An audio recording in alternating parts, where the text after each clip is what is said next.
আজি মই তিনচুকীয়া জিলা সফৰলৈ আহিছিলোঁ।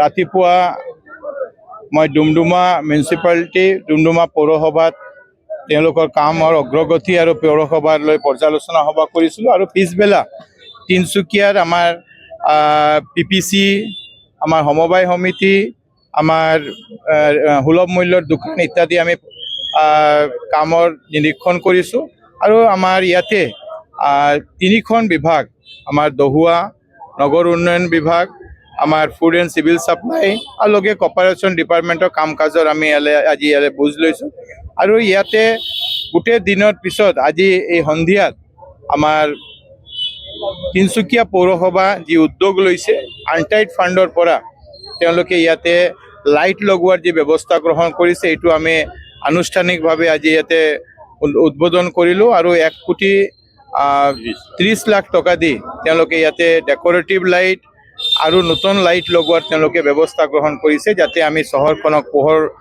কৰিব পাৰোঁ, ৰাইজৰ যাতে সুবিধা হয়। যোৱা নিৰ্বাচনৰ সময়ত প্ৰতিশ্ৰুতি আছিলে যে আমি চহৰখনক আৰু যিমান লাইট লাগে লাইটৰ ব্যৱস্থা গ্ৰহণ কৰিম।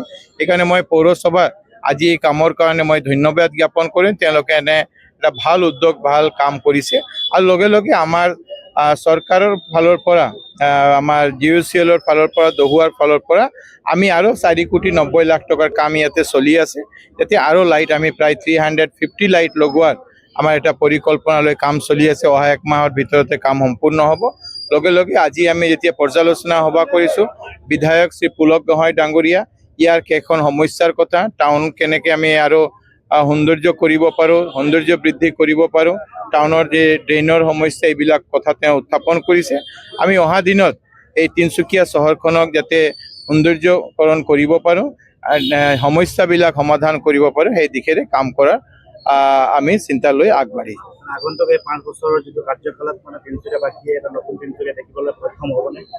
নিশ্চিতভাৱে মাননীয় মুখ্যমন্ত্ৰী ডক্টৰ হিমন্ত বিশ্ব শৰ্মা ডাঙৰীয়াৰ নেতৃত্বত যোৱা 5 বছৰত যেনেকৈ উন্নয়ন অসমৰ হৈছে, মই ভাবোঁ যে অহা 5 বছৰ যিটো হ'ব এই 5 বছৰ আৰু বেছি কাম আমি কৰিব পাৰোঁ আৰু লগে লগে তিনচুকীয়া চহৰৰ যি উন্নয়ন, তিনচুকীয়া চহৰৰ যি বিকাশ, সৌন্দৰ্যকৰণ এই কামো আমি কৰি যাম।